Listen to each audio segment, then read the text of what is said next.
everybody, and welcome to the Night Garden. My name is Vamp, and I'm here to talk to you about art today. And today I wanted to talk to you about creature design and monster design, particularly humanoid monster design.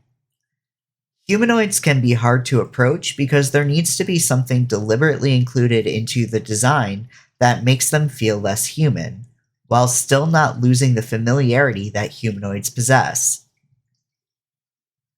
There are a few elements that you can lean into to make your humanoids more monstrous that can lend itself to the character's backstory or even their inner tragedy. Sometimes the thing that hints towards a character's monstrosity can be elements that already exist in their monster class. For example, Acanthus is a vampire, so when they're starving, they have lengthened fangs that they cannot retract.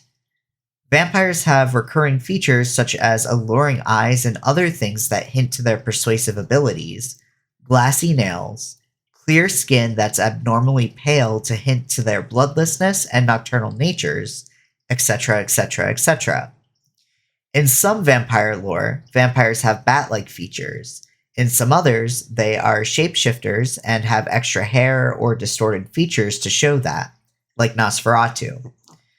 Sometimes they have features that make them seem like they're taken out of time or stuck in an era long past. Sometimes the monstrosity can come from elements of their environment or the result of living in their environment. For example, continuing with vampires, sometimes they are covered in blood or dirt. Dracula had a specific requirement to sleep in the earth of his homeland.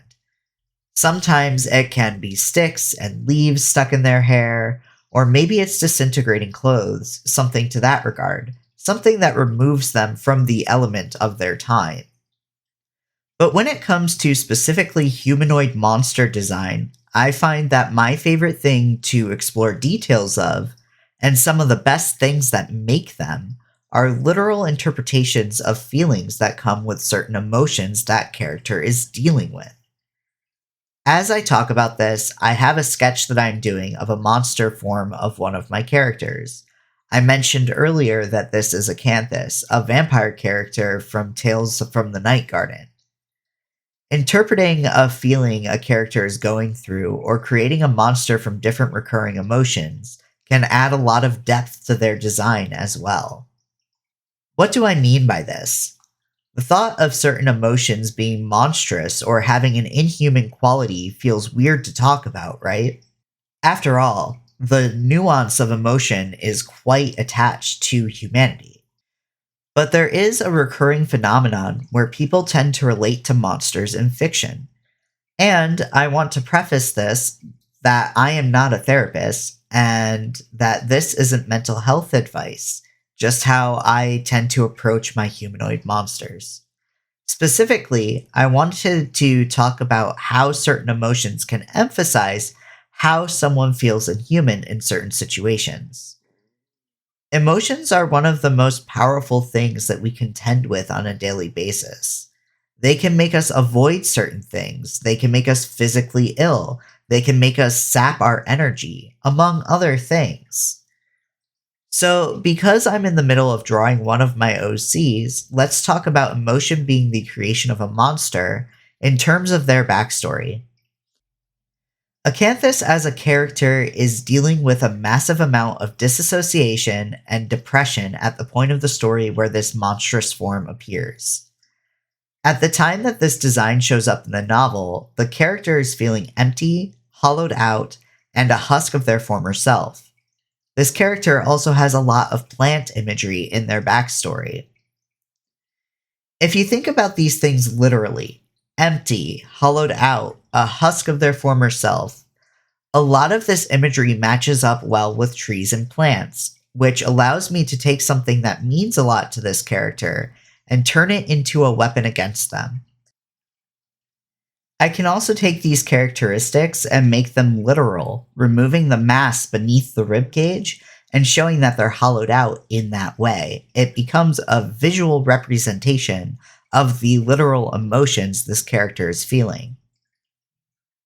Acanthus also has a lot of imagery of briar roses attached to them, which are viney and have a lot of intense, very large thorns.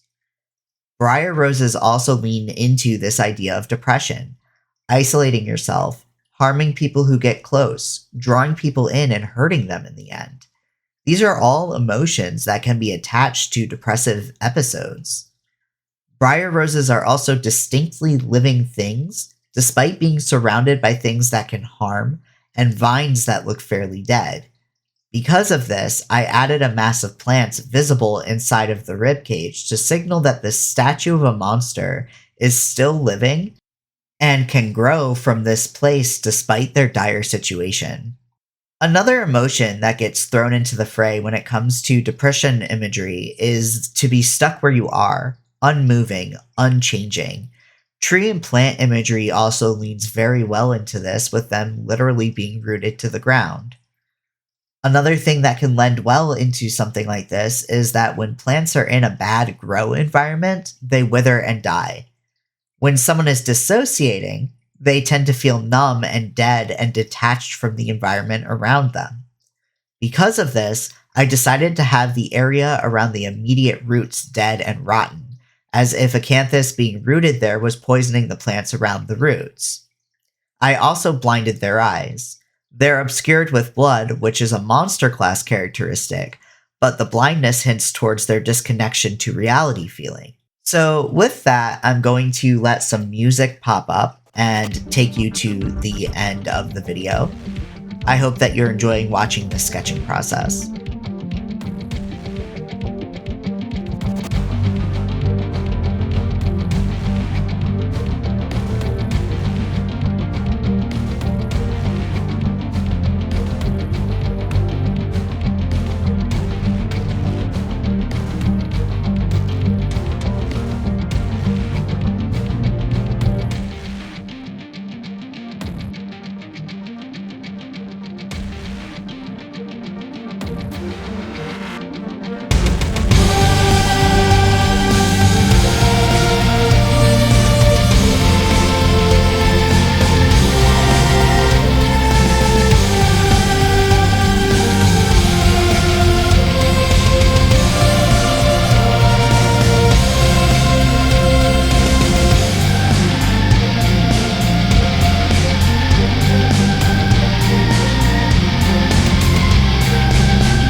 Have you ever drawn a monster design based on emotions?